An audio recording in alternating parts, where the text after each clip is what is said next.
바쁘다 바빠? 바쁜 일상에 빠진 바빠님들 만남의 장입니다. 지금 우리 함께 바이블에 빠져보아요. 요나서 개관 시간입니다. 요나서를 읽기 전에 여러분과 함께 나누고 싶은 내용이 있습니다. 먼저 요나서라고 하면 이제 많은 사람들이 어떻게 이해를 하고 있냐면요. 사람이 물고기에게 먹히는 이야기로 알고 있는 분들이 많은데요. 일단 그 생각을 버리라고 권하고 싶습니다. 요나서는 본질적으로 하나님의 마음과 또 우리의 마음을 드러내는 이야기입니다. 그래서 때로는 놀랍기도 하고 때로는 불편하기도 한 이야기가 될 겁니다. 요나서는 성경에서 가장 널리 알려졌지만 사람들이 가장 이해하지 못하는 이야기이기도 합니다. 우리는 짧은 이야기지만 심오하고 그리고 극적인 요나 이야기를 앞으로 같이 주의 깊게 살펴보려고 합니다. 각 구절과 이미지와 사건들을 충분히 들여다보고 충분히 그 이야기에 머무르면서 그 내용을 온전히 파악을 하려고 하고 있습니다. 요나서는 그 전개와 그리고 문학적인 구성상 아주 뛰어난 걸작입니다. 한 학자는 이렇게 이야기를 합니다. 아이가 푹 빠져들을 만큼 단순하고 학자가 당혹스럽게 할 만큼 복잡한 이야기라고 평했습니다. 그래서 요나서에는 대충 읽어서는 알 수 없는 많은 내용들, 의미들이 담겨 있습니다. 그래서 여러분은 이 요나서를 마치 처음 접하는 것처럼 실제로 처음 접한 분도 계시겠지만 새로운 눈으로 바라보시는 시간이 되면 좋겠습니다. 이 책의 제목은 주인공의 이름인 요나입니다. 요나의 이름은 전통적으로요.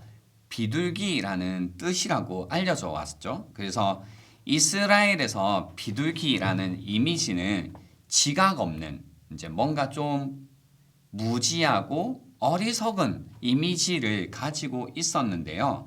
이 요나는 북왕국 여로보암 2세가 통치할 때 학자들마다 이 시기를 조금 달리 하긴 하는데요. 주전 782년부터 753년까지 또는 786년부터 746년까지 활동했던 예언자입니다. 열왕기하 14장 25절에 보면 그래서 요나가 여기 등장합니다. 이스라엘의 하나님 여호와께서 그의 종 가드헤벳 아비데의 아들 선지자 요나를 통하여 하신 말씀과 같이 여로보암이 이스라엘 영토를 회복하되 하맛 어기에서부터 아라바 바다까지 하였으니 라고 해서 이 요나가 이때 등장합니다. 동시대 선지자로는 아모스와 호세아가 있습니다. 저자와 연대입니다. 선지자 가운데 요나서와 같은 책이 이제 없는데요. 좀 특이한 책이죠. 이 저자와 연대가 좀 알 수가 없습니다. 그 안에 이 저자를 알 수 있는 그리고 저작 시기를 파악할 수 있는 힌트가 없습니다. 그래서 이제 요나서는요. 알 수 없다. 누가 적었는지 사실은 그리고 언제쯤 이것이 기록되었는지 정확히는 알 수 없다라고 하는데요. 아마도 요나 자신이 니느웨에서 돌아온 뒤에 직접 기술하지 않았을까 추측하기도 합니다. 이 요나서의 목적은요. 1차적인 목적이 있습니다. 1차적인 목적은 하나님의 긍휼하신 그 성품에 대해 신학적으로 깊이 생각하고 또 읽고 있는 사람들 자신의 성품이 얼마나 하나님의 이러한 긍휼의 성품을 잘 반영하고 있는지 돌아보게 함으로써 그 하나님이 만드시고 그토록 깊이 마음을 쓰시는 세상에서 우리 역시 긍휼의 도구가 되어야 된다라는 것을 이야기하고 있습니다. 또 다른 목적은 앞으로 수업을 통해서요 제가 차차 알려드리도록 하겠습니다. 이 요나서의 이제 배경을 우리가 미리 조금 알 필요가 있는데요. 고대의 초강대국인 아수르 또는 아시리아라고 알려진 나라가 있는데요. 이 나라가 그 당시에 이제 강대국으로 나오던 시기였습니다. 근데 이제 일반적으로 민족주의자이었던 이스라엘 사람 요나는 아시리아가 어떠한 도움을 받고 회복이 되고 하나님께서 뭔가 축복을 하시기보다는 뭔가 해를 입는 것을 원했다라는 겁니다. 그래서 하나님께서 주시는 명령에 불순종을 했다라는 식으로 이제 우리가 많이 들어왔었죠. 그래서 그 아시리아가 이스라엘의 큰 위협이 되었고 뭔가 이 이스라엘을 많이 괴롭혔고 그래서 이 이스라엘을 괴롭히는 아시리아라는 나라가 하나님의 심판이 아니라 용서를 받는 것이 요나에게 못마땅했다. 요나의 마음에 못마땅했다. 이렇게 했는데요. 사실은 이 역사적으로 우리가 좀 더 살펴보면 시기가 조금 다릅니다. 어떤 것이냐면요. 요나가 이제 예언을 했던 시대, 여로보암 2세가 통치했던 시기에는요. 이 아시리아가 그렇게 초강대국으로 되었던 시기는 아닙니다. 이제 막 일어나고 있던 시기죠. 그래서 그 이스라엘 입장에서는 물론 신경이 쓰였겠지만 그렇게까지 위협적이지는 않았습니다. 이 당시에 이 아시리아는요. 주변의 다른 나라인 아람과 우라루트와의 충돌 가운데 있었습니다. 그래서 굉장히 위협 가운데 있었고요. 또 기근이 만연했고 반란들이 여기저기서 발생하고 있던 시기였습니다. 그리고 아슈르단 3세 시대였는데요. 이때 뭔가 상서로운 일식이 발생해서요.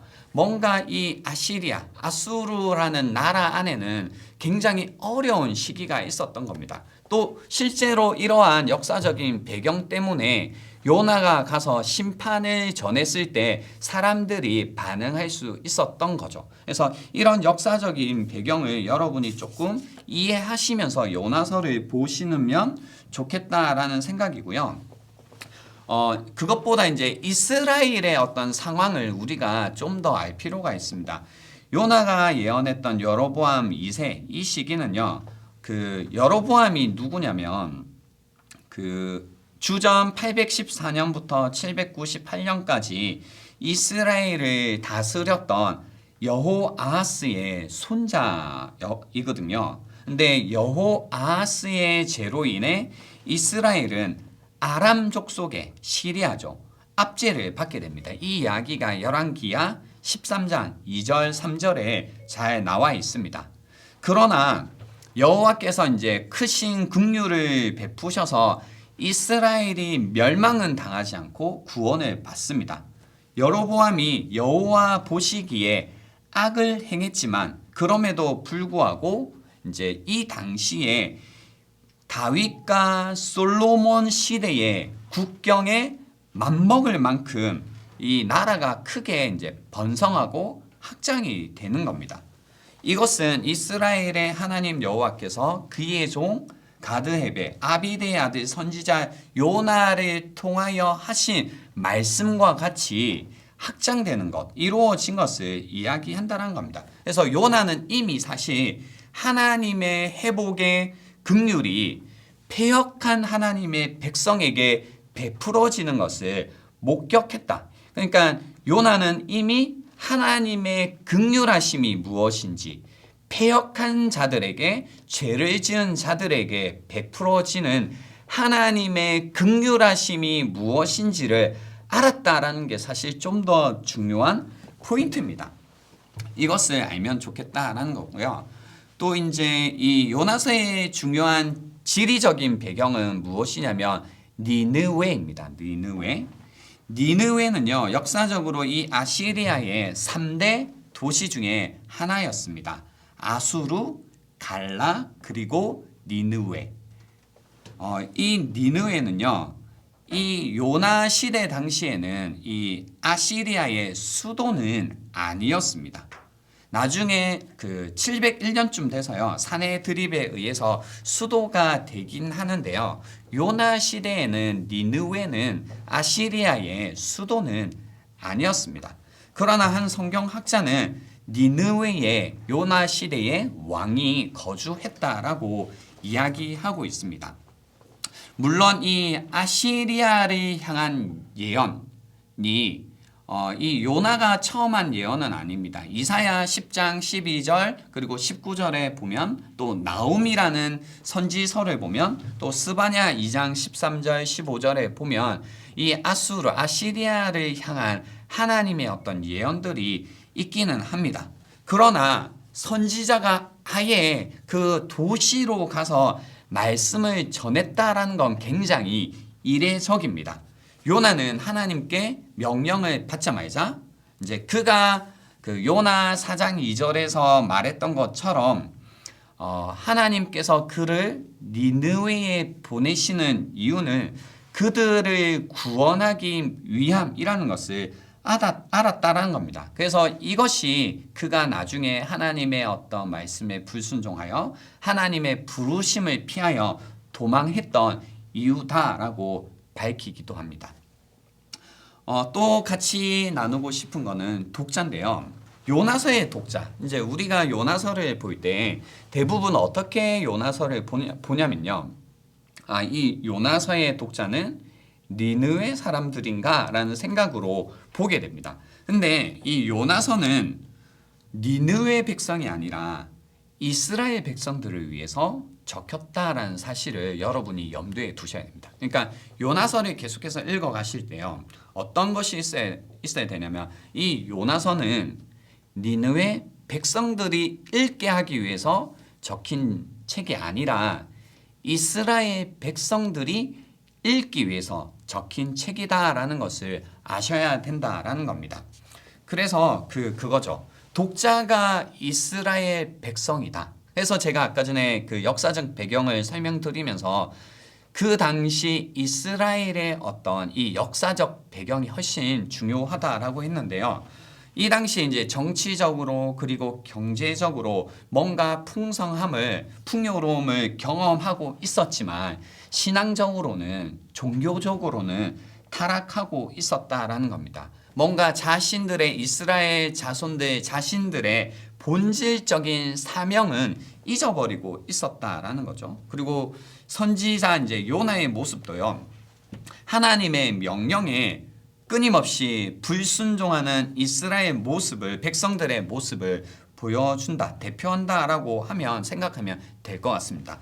요나는 불순종하는 자신의 모습을 통해서요. 이 어떤 영적인 감각을 상실하고 지나치게 교만해진 이스라엘 백성들을 일깨우려 했던 것 같습니다. 요나서의 요나는 세상에 있는 죄인들에 대한 관심보다는 물질적인 풍요와 자기 중심적인 현대 그리스도인들과 교회를 반영하고 있다라고 생각해 볼 수 있습니다. 우리는 그래서요, 요나서를 통해 철저하게 자기 중심적이고 교만한 우리 자신의 마음을 발견할 수 있을 겁니다. 타락한 세상의 사람들을 회개하여 구원에 이르게 하고자 하시는 그 하나님의 간절한 마음을 깨닫는 시간이 되어야 됩니다. 그래서 우리를 하나님의 백성으로 부르신 하나님의 그 궁극적인 목적이 다시 한번 우리의 마음에 되새겨지는 그런 시간이 되면 좋겠습니다. 아마 이 요나서를 읽어 가시다 보면요. 여러분은 한 가지 질문이 반드시 들게 될 겁니다. 그게 뭐냐면요. 이 요나서는 과연 역사적인가? 그러니까 역사 가운데 실제로 일어났던 사건을 기록한 것인가? 라는 생각이 들 거예요. 왜냐하면 뭔가 그런 거 있잖아요. 그 사람을 삼킬 만한 큰 물고기가 있었다라는 것. 그리고 사람이 물고기에 삼켜졌는데 우리가 상식적으로 생각할 때에 뭔가 위액에 의해서 사람이 녹아지는 거 아니야? 물고기는 위액이 없는 건가? 사람이 어떻게 살지? 뭐 이런 이제 사건이라든지 나중에 하루 만에 자랐다가 사라지는 어떤 식물을 본다든지 그 이야기의 전반적으로 볼 때 과연 이게 실제적으로 있었던 일일까라는 궁금증이 되게 될 겁니다. 그래서 우리가 이것이 과연 역사적인 사건이 적힌 걸까? 아니면 어떤 교훈을 담은 꾸며낸 이야기일까? 이제 그 부분에 있어서 혼란이 올 수도 있고 그 혼란 때문에 요나서를 여러분이 제대로 읽어 나가지 못할 수도 있겠다라는 생각이 듭니다. 지금 저는 이 자리에서 아니다, 이건 무조건 역사적이다, 아니면 이것은 이제 교훈적이다라고 말하기에 앞서서요, 어떤 이제 조금 나누고 싶은 건 그겁니다. 그 스튜어트라는 성경학자는 그 요나서가 왜 역사적인 것으로 믿는 게 중요한지 다음과 같이 설명하기는 했습니다. 만약 이 책에서 기술된 사건들이 실제로 일어났다면 등장인물들과 상황들과 청중 간의 실존적 동일시는 틀림없이 증대될 것이다. 사람들은 이론적으로 그럴 가능성이 있는 것보다는 실제로 사실이라고 믿는 것을 더 확실히 행동으로 옮긴다라고 이야기합니다. 여러분은 이 어떤 그 성경학자의 판단을 요나서에 적용한다라는 것에 동의가 되시나요? 그러니까 이게 반드시 역사적으로 일어난 사건이어야만 내가 더 믿을 수 있고 그리고 그것이 나에게 더 도움이 된다라고 믿으시나요? 이제 그것이 이제 궁금해지는데요. 사실 요나서가 역사적인지 아닌지에 대한 여부가 요나서가 우리에게 전하고자 했던 메시지에 영향을 과연 미칠까? 라는 이제 질문을 가지고 여러분이 계속해서 요나서를 보셔도 좋겠다라는 생각이고요. 저의 결론은 사실 이것이 역사적이다, 아니다를 결론을 내지 않더라도 요나서를 읽고 그리고 연구함 가운데 그 요나서가 전하고자 하는 메시지에 있어서는 아무런 영향이 없다라는 생각을 사실 하고 있습니다. 근데 여러분도 질문을 가지고요, 계속해서 요나서를 읽어가 보시고 공부해 보시면 좋겠다라는 생각이고요. 제가 이 얘기를 드리는 건 이겁니다. 이게 진짜 일어났을까 아니면 아닐까 때문에 요나서가 전하고자 하는 메시지를 놓치지 마시라는 겁니다. 그게 중요한 포인트다라는 겁니다. 아무튼 이 요나서의 줄거리는 이렇습니다. 니느웨에 가서 그 전하라는 요나의 사명, 그리고 그가 어떻게 이 사명을 버리고 도망갔는지, 하지만 결국에 어떻게 그 니느웨에 갈 수밖에 없었는지, 그리고 어떻게 요나가 자기 임무를 수행했고 또 니느웨 사람들이 회개하여 구원을 얻게 되었는지, 그 이제 일어나는 사건들이 이제 이 요나서의 어떤 줄거리가 될 거고요. 그리고 이제 우리가 알 수 있는 것은 일어난 사건들도 중요하지만 그 일어난 사건들 속에서 하나님과 이 요나의 대화를 통해서 그 하나님과의 관계에 좀 더 초점을 맞추시는 것도 중요하겠다라는 생각입니다. 전반적인 이 요나의 문해적인 특징은 풍자입니다. 풍자. 그래서 뭔가 풍자적인 의미들이 굉장히 많고요. 여러분이 이런 어떤 생각들을 가지시고 요나서를 읽어가시면 좋겠다라는 생각을 합니다. 아마 이제 저의 이 설명가요, 그리고 제가 여러분에게 추천해 드리는 바이블 프로젝트라는 요나편이 있는데요. 그거와 같이 이 설명을 듣고 요나서를 읽어가시면 요나서를 읽고 이해하시는데 크게 어려움이 없을 거라고 생각합니다. 아마 여기 가시면 바이블 프로젝트 요나편을 보실 수 있을 겁니다. 그래서 꼭 그 요나서를 읽으시기 전에 이 영상과 그리고 바이블 프로젝트 요나편을 보신 다음에 요나서를 읽어가시면 좋겠습니다. 요나서 개간은 여기서 마치고요. 우리는 요나 1장 1강에서 다시 만나도록 하겠습니다. 또 만나요. 안녕.